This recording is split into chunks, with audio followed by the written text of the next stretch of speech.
Floor.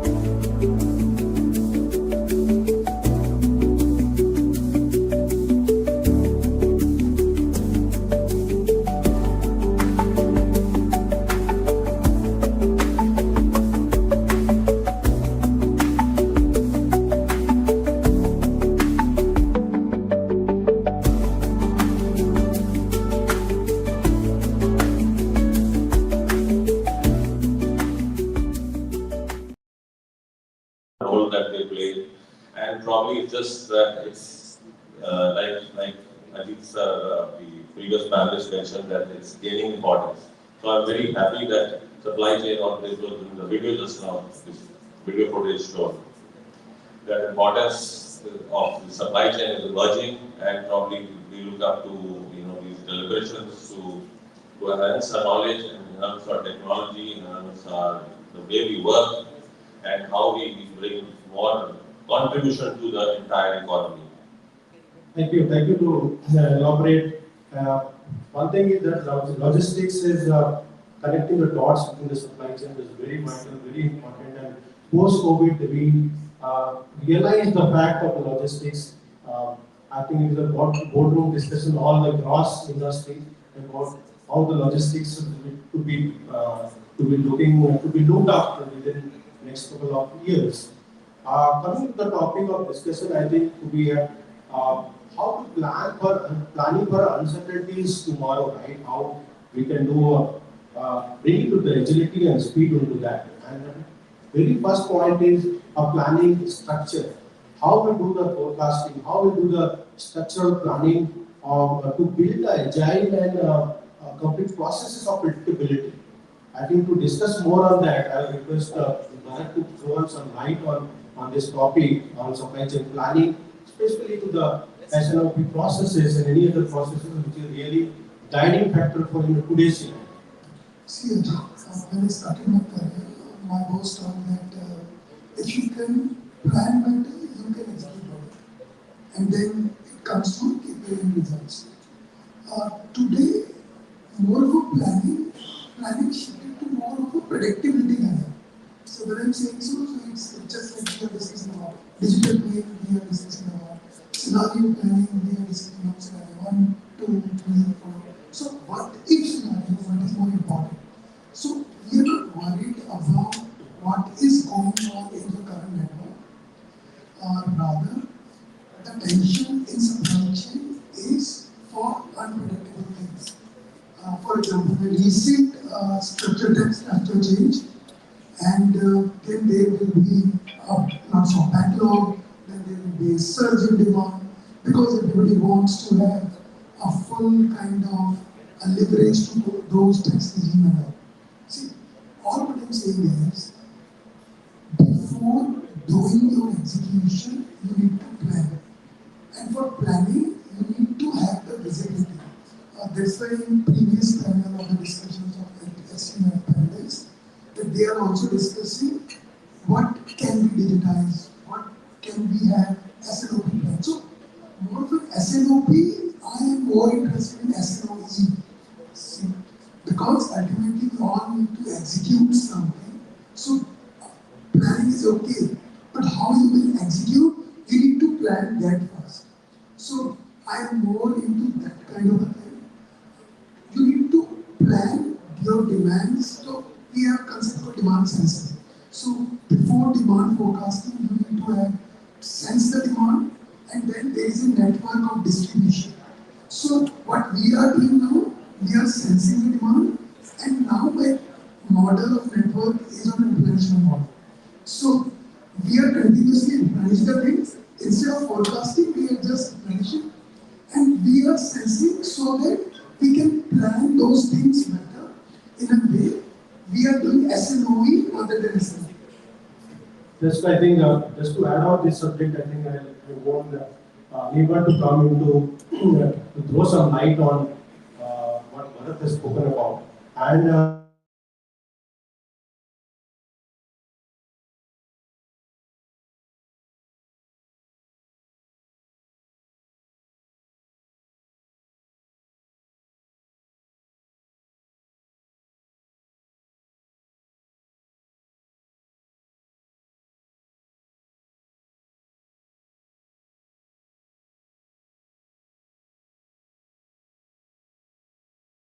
SNOP, it is sales and operational plan. We all know. Okay? Now, if we really look at the last 15 years and closely handling SNOP, what we try to do to convert the words sales and operational planning to sensing opportunity and possibility.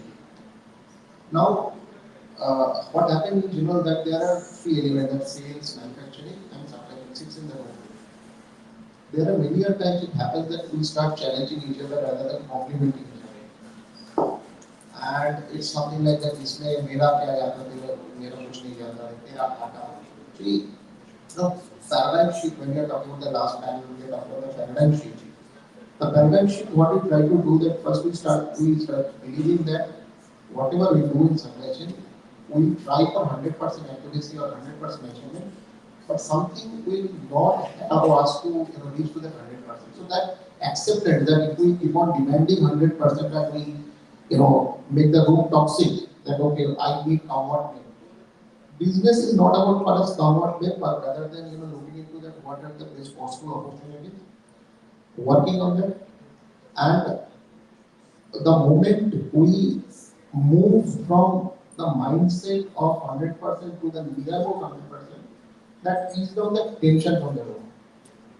And then the discussion became more, cohesive, it became more meaningful and for a common goal. So that is the human side.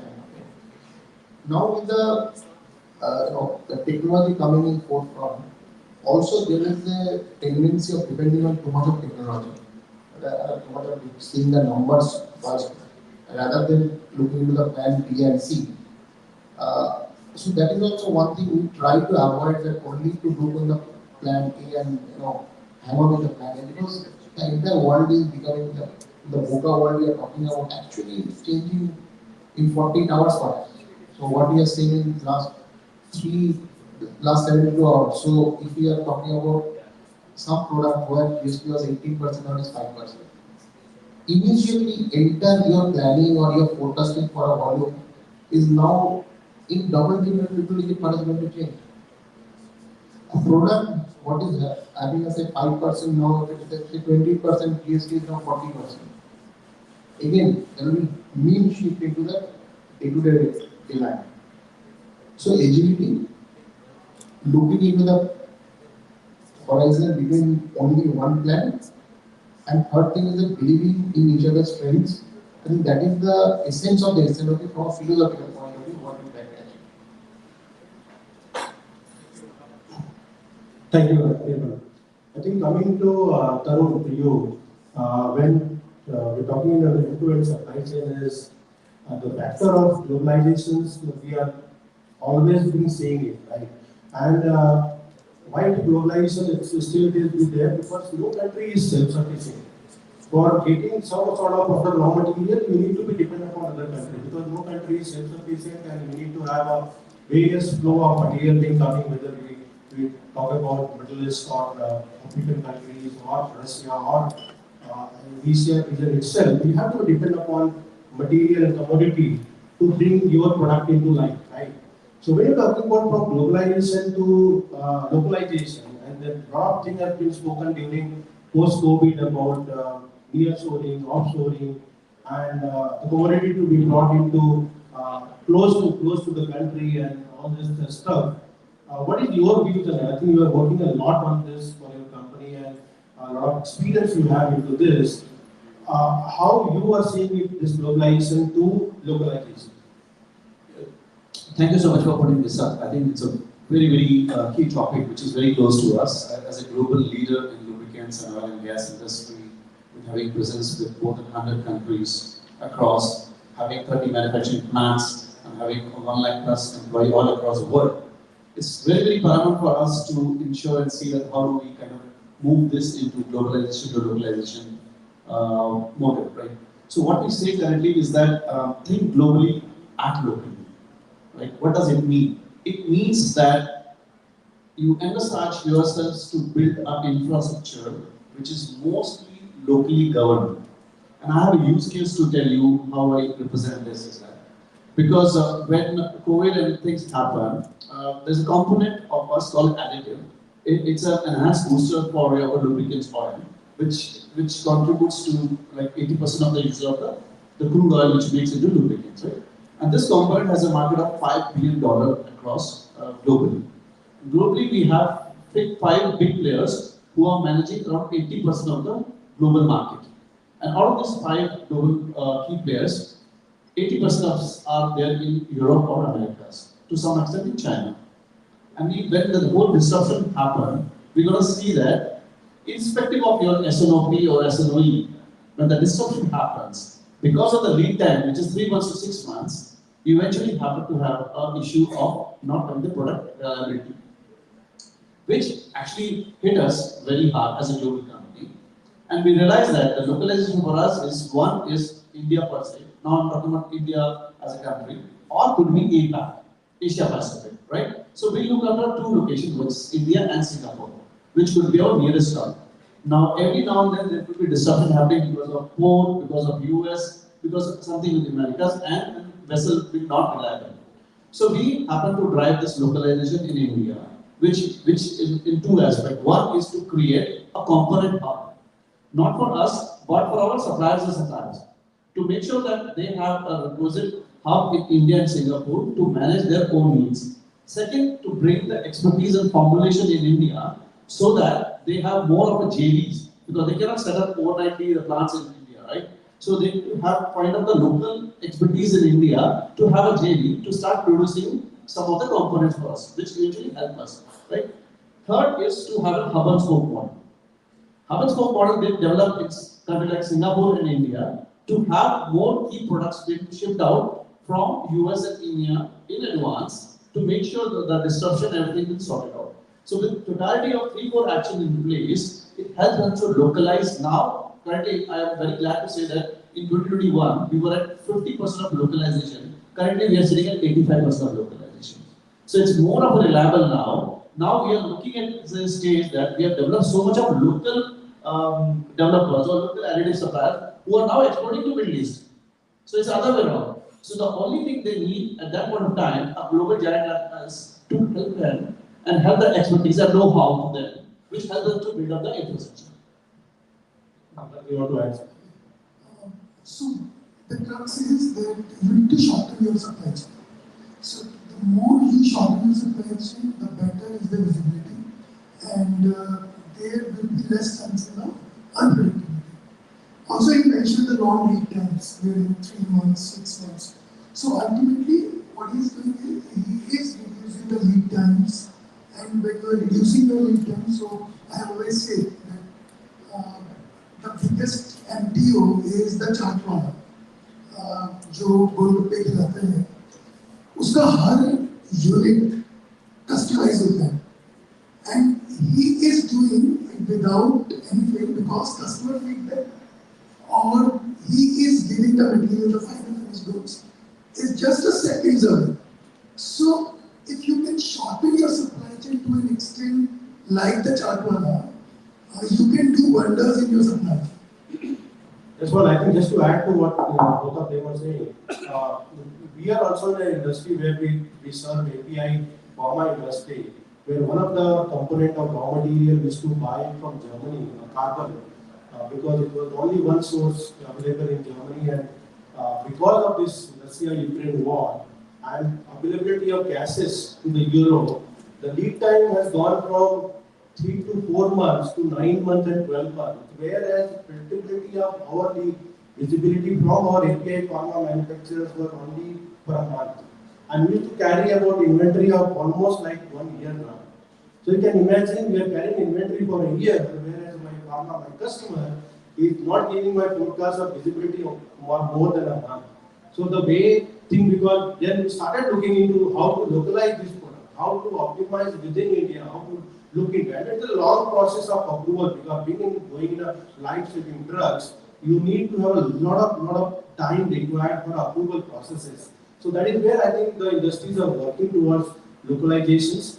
I think moving to Tarun about connecting the dot into the logistics infrastructure, multi-model we are talking about.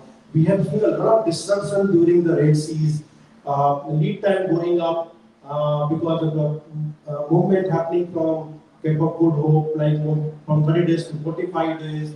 A lot of disruptions happens, and everybody was like trying blaming logistics, like especially the shipping industry, about this cost, lead time versus all you heard about the lead times and all those things.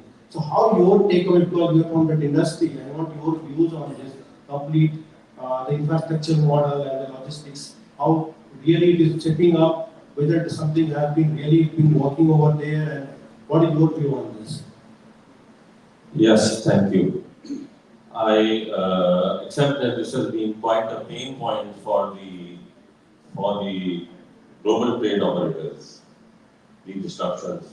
But let me just enlarge the issue here by trying to take you through to the other kind of disruptions also which take place, barring this one which was a specific result of geopolitical conflict. But there are other geopolitical events as well, which also cause disruptions. Now, for example, the upcoming Trade Representative Act or regulation going to be imposed by the USA, which entails levying of penalties on the ships which are owned by shipping companies but manufactured or built in China. Now, this is very unique, has come about for the first time and quite unheard of. You had rivals or hostilities amongst nations which led to the rival nations applying some kind of penalties on the flagging of the ships. But here comes another form of hostility in the form of penalties on the ship, which is where it is originally built. Now, who has ever kept track of the ships which are owned by the shipping companies are and can go up to any of the age up to 35 years. So when these were bought in the year 1995 or so, or 1990, did we ever foresee that buy and buy from China, or we, or mean, I say the global shipping companies? There was no such thought, there was no such logic which was there to drive such kind of a thought or a planning. Now this has suddenly come as a jolt to us. So what can be done here is for the shipping companies only to mobilize their or reconfigure their resources. If at all those ships which are to be fleet, which is to be deployed for the USA sector, now in the upcoming period ahead, to avoid and skirt those penalties to as far as possible, is only to mobilize the vessel tonnage from one continent to another. But there is a limitation to that. Almost up to about 55% of the shipbuilding is carried out in China. So how much can you avoid? Because depending on from where you have sourced, but even let's say or in the corresponding ratio that you may have sourced only or 55% of the ship fleet from China. So still you would be left with half of the ship fleet which is not to be ideally cannot be operated in USA. It can be operated, but it will attract heavy penalties which can even go up to there is a tariff system for that. It can even go up to $1.5 million per port call. Not even just one visit to USA with multiple ports there, but one port call. So ultimately, what you will have to do is even if you are making a call to USA on a China-built ship, you will be limiting yourself to one port. Let's say if you decide, okay, let me just now, instead of hopping over at US East Coast at 3 ports, New York, Charleston, and onward down to, let's say, Gulf of America to Houston or New Orleans, you would say, let me limit to only to New York. This is that I can accumulate maximum cargo. And then wherever there was a smaller cargo load, you would kind of avoid that and probably use some kind of a hub and spoke model system. So this is going to be a very tricky situation to skirt, but then the shipping companies which have a larger fleet are the ones who can afford to do that. But if I was operating only one sector, so this is where now you get to see that how you select your vendor and the supply chain in charge. So I'm just valuing your thoughts to those kind of planning. So you need to see that where you find your vendor is resourceful, where the vendor can provide alternative backups. This is all what is there, I think, the gist of the theme of being agile or being resilient or being, let's say, flexible. Ultimately, we have to be flexible to adapt to the changing dynamic situations. Because changes in the industry are happening continuously. It's like a mobile. If it keeps moving, the moment you stop, it falls, topples down. So one has to be prepared for that. I think this is better known to you than to us as logisticians, but of course we also kind of follow the same principle as you do. Now, these geopolitical conflicts, I could give you another example of Russia-Ukraine war. Suddenly, the trade to the major destinations in Russia came to a standstill. Major ones are known to everyone, is either St. Petersburg or there is Riga. Now, the shipping companies, there were very few shipping companies which had been able to re-establish their corridors to those countries. We were the first ones to do that. How we did that? Because we worked very closely with the Ministry of Shipping in Ministry of Commerce and Shipping, the relevant ministry, and worked very closely with them to get permissions for the cargoes to be moved and enter into St. Petersburg in Russia, despite the sanctions which were applied. And there we discovered that okay, they were willing to permit the essential cargoes. And essential cargo included not just food and edibles and etc., but it included a lot of range, even to the extent of automobile parts which were there to refurbish. But they were of course prohibitive of certain cargoes which probably could fuel the or which could be used for the what you call the military conflict between Russia and Ukraine. So barring those commodities, everything else was allowed. And of course, they had some restrictions to qualify for the permissions, which had required that to filter out the consignee.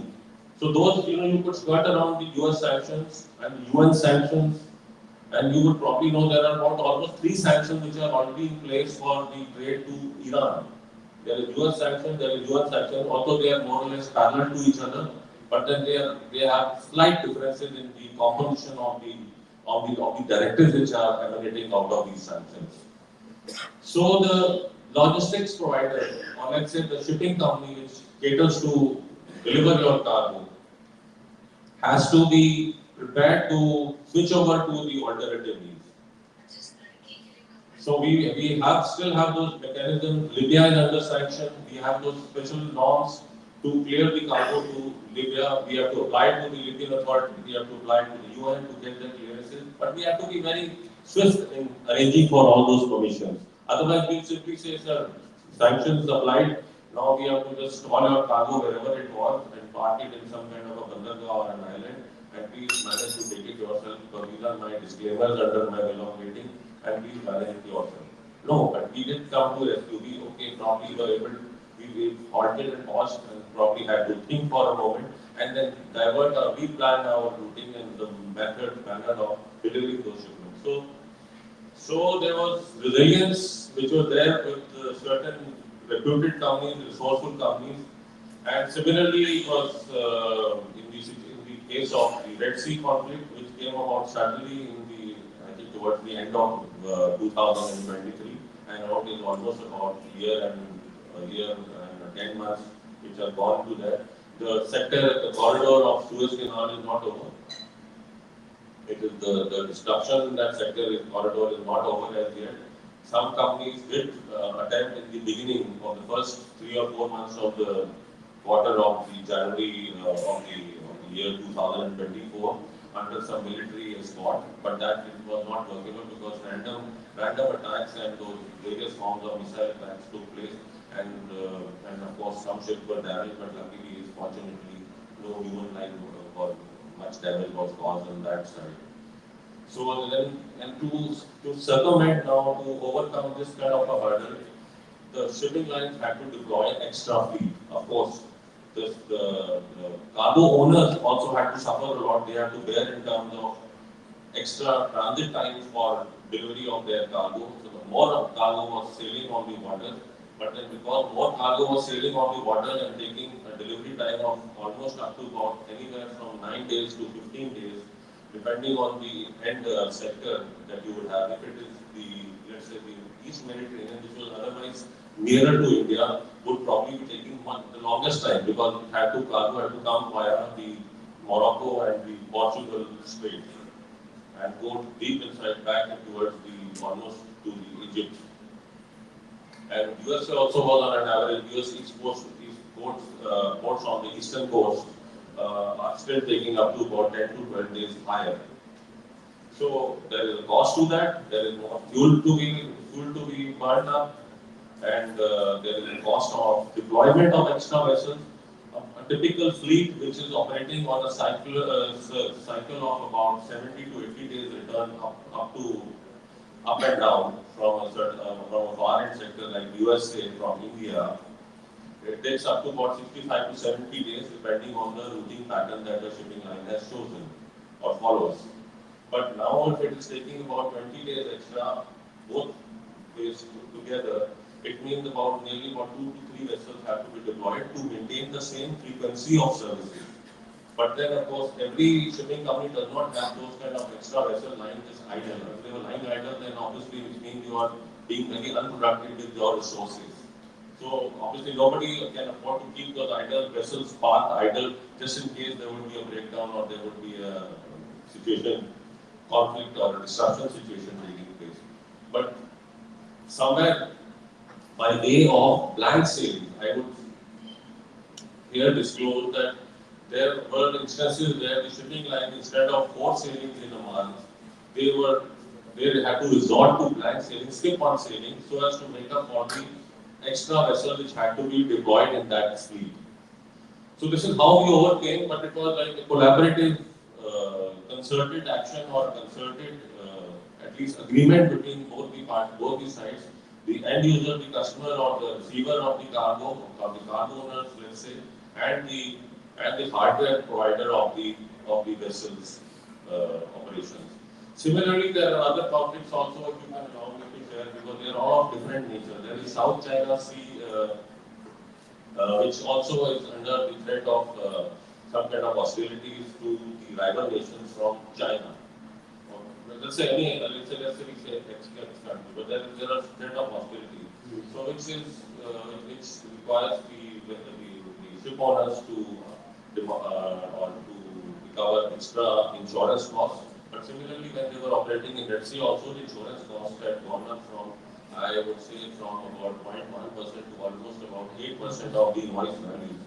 So look at the kind of, the extra cost burden. But then in spite of that, the company also, it was felt that it is unsafe to be operating those ships because the kind of the risk was much higher because you could not afford to take this kind of risk. So it's only those vessels which are non-affiliated or have some affiliation to the regional to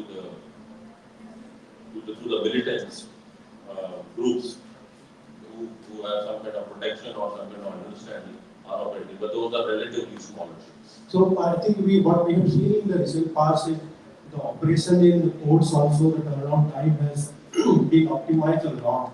I think 10 years back it was like 24 hours to 48 hours for turnaround of the vessel, which has come down to 12 hours. I think with the container within 4 hours or 6 hours getting operated from the ship. Another point I think what disruption currently is happening is about the shortages of artificial containers and all. There are a lot of shortages happening across India. We are finding Middle East and Asian countries. I think there are a lot of things are being covered. With all this disruption, I think there are a lot of visibility has coming into the picture. I think every industry is working on their different tools and track and trace. At the movement of digitalization, I think just to switch to another topic on digitalization now, I think we covered. Yeah. If I can also kind of offer my mind on the suggestion or let's say a suggestion or a solution to this another problem which the cargo owners would face of scarcity of containers and scarcity of vessel space. These are two distinct factors. I would like to come back on that because that probably is a matter of curiosity among so many. Yeah. I'll come back to you on this. I think because of the sort of the time also we have to cover another topic. I think we have a long list of topics. So Bharat, starting with you, being in this industry, in the pharma industry, how the digital movement, I think we are talking a lot about the digitization, in the entire supply chain model, right from the planning to the outbound logistics and whatnot. How you are seeing in your organization, your industry vertical, the digital movement, which is really giving agility and speed to the world? So one thing is clear that companies are pumping money in giving their supply chain a digital mode. Why they are doing so? So all the disruptions which Sir told us right now can be simulated in any platform. So you need any platform which is typically doing SLOP planning. You can simulate these things and then comes out with the most visible and is the most optimal way to do the business at that time. So don't do digitalization just because of a peer pressure की कोई और भी कोई company में कर रहा है तो आपको भी करना है. You should have the clear-cut strategy. When I'm saying strategy, there are only three things. We all are into an organization which needs to be profitable because we need to answer our shareholders as well. So, what we are saying is, there is a problem. You need to find a solution to three things. What you want from the digitalization, what you will get, and in how much time. Most importantly, we always say that whatever, if we are getting an edge to our competitor, let's do that. Obviously, because ROI will always follow that. That's not an issue.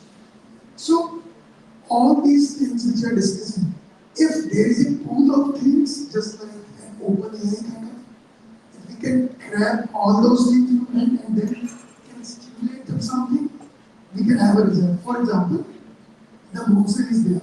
So monsoon starts in early May kind of from Kerala and then comes to north in June end or in the middle of June and then goes back to Kerala I think around September only. So with this, we are predicting that how many cases of dengue are there in any state or in any city. So how many blood crawlings are there in any state. So after 10 days, there will be a possibility that dengue-related medicines can be supplied there. So that any industry, whether it's an FMCG, whether it's any cup, any cricket match, they are predicting like that in that city. So you can use that data in your digital network and can have a much predictive result than any disruption in your supply chain. I think the platforms also being coming at a lot more, right from the government platform, ULIP and other courses, and also a lot of processes are being interlinked right from the ERP system and coming into various related tools. Anirban, your views on this digital movement in your typical industry, how you face, because a lot of challenges are there in this, and how these digital tools are really helping into mobilizing and not only track and trace, but whole end-to-end supply chain visualization. So first of all, I will pick up from what I've said that I cannot go with my neighbor's choice. And if I could take 30 seconds, so you have to multiply 2 into 2, 4. 4 into 4, 16. 16 into 16, and take some time and answer 256. But 256 into 256, I need some digital. So we have to believe that yes, we need. It's a need of the hour. Now, what we should pick up for my organization may not be similar to the other organization where the same solution may do wonders. Now, what happened that the AI, which is today's buzzword, that yes, we have to know the AI. In the name of AI, in the packaging of AI, the solutions comes and they claim that they are going to bring double-digit efficiency. Does that mean that in today's scenario we are sitting on double-digit inefficiency? I don't think. I think there is a claim and the reality there is a gap. So that gap, first of all, you need to bridge, and when the digital solutions organizations they are coming and they are claiming they should have a better research to put a claim what gives us kind of a confidence to get associated with them, because that is their forte and we need to share each other's strength. So the claim need to be realistic, and when we are looking for a solution, that need to ensure that my need is getting served at a right cost. Because as Bharat is talking about that now, the promoters or the board is ready to invest. At the same time, after 1 year, they will also ask us that what is the ROI. So that is also another reality that when they are ready to invest, at the same time, we need to ensure that I have my answer ready after 1 year when in the next UP discussion, this will be we have to answer. So pick up technology which at least should stay for 2+ years. The challenge of the technology is that it is changing every 6 months. Today's best solution becoming tomorrow's okay time. It's okay. We have a better solution. So it's changing very fast. So pick up must to have. Start with a single source of truth. The data should be clean and data should be in a position where I can use the data into multiple form, and the connectivity. The bigger challenge what we face many a times that when we try to connect our ERP system with the solution, the API and the connectivity that gives a lot of challenge. So, keeping these three things in the mind, if we do a 3 year roadmap, it is impossible to do any roadmap beyond 3 years in a digital era because it's 2+ years, correct? Because it's changing so fast. Have a roadmap, work on that, be little conservative rather than highly optimistic. And AI is not going to replace the people. The people who know AI is going to replace the people who don't know AI. So AI is something which you need to learn and you have to be cognizant of that. I think rightly said about the industry vertical, there is a lot of focus to be there on the industry vertical of how the specialized industries are there. Just giving an example that what I'm seeing it currently or I've seen it in one of the conferences I heard it in Dubai that people are talking about the one single software called transport management system software, and there are more than 26,000 software of PMS available across the globe. You can imagine for a supply chain people how to select what the best fit for them as a one of the tool on the PMS tool. So just to add on into this, Tarun, coming into your industry very vertical, considering that global capability centers and you managing from India various across the globe on supply chain, and then definitely without this technology, without the tools, I think it is very difficult to manage, right? So how you cope up with this thing? Okay, let me break some of the myth out here as well. Being a very mature organization with more than 300 billions of revenue per year, I think we are not here to burn the money. We are not a startup. Okay. Though we are equally satisfying same customers in a different way, but we are not competing here with Amazon or Google. Right? For some company, it might be so relevant. For us, it's not so relevant. In our own strategy or DNA, we are not here to become a digitalization company. We are more of an oil and gas energy saving company. So this is what our drive, our sustainability is our drive. Yes, digital is important for us, and that's why we have kept it as part of our strategy. To the extent, as mentioned by Copen, is as long as it brings the ROI and whether this is actually required by my customer. If my customer does not require, and I'm doing all this digitalization as a non-value activity for me, it does not give value to me. So we do that to that extent. It helps us in the planning piece of it, to the logistics piece of it.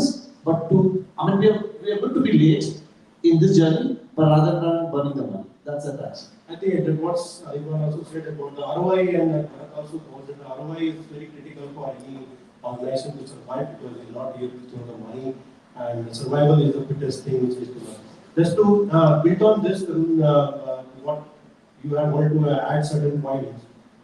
Quickly, you can add those points, whatever you want to say. Yes. The point concerning the scarcity or the shortage of containers was being mentioned here. Now, what I've seen in various forums or in various direct one-on-one discussions with our customers who are aggrieved over this scarcity, which comes up occasionally, let's say after a few months, in a cyclical manner, is that they kind of mix up that whether it is a shortage of space or shortage of containers. Because if the logistician or the logistics service provider tells there is no container, which means he either has no physical equipment or he cannot give the containers because there is no space with the particular carrier on the space on the upcoming vessel, which for which in advance that he can accept the cargo. So this leads to a lot of confusion in terms of finding the right solution and the planning. That particularly happened, unfortunately, even in the bodies like CEO or the other body, which probably led to uh, uh, proposing proposing a solution that we start manufacturing the containers in India. Now that is complete misnomer or to go by. I mean, there is nothing wrong with manufacturing containers in India. It's a separate line of activity by itself. So if it can be, if there is a demand for the Indian shipping companies, if there is a demand by the foreign shipping companies to buy containers manufactured in India to be inducted into the fleet. So that's perfectly fine. That is developing a manufacturing capability vis-a-vis other nations which are probably doing at a much larger scale or have a better production facility. So it's kind of a competing with another country and developing more manufacturing in India. But by manufacturing handful of containers in India, or any kind of a global shipping operator would only like add a drop to the ocean. Because once you manufacture a container, does not mean that it will continue for its entire life of 20 years to be serviced to the Indian cargo. Because what a global shipping company operates, the model on which the global shipping company operates is such that it even if the container is provided here, let's say manufactured and taken into the fleet here, it may just go into the network from one port to another thereafter and probably never even come back to India. So it's again a wrong assessment of the situation, the problem that you have cited. So, I think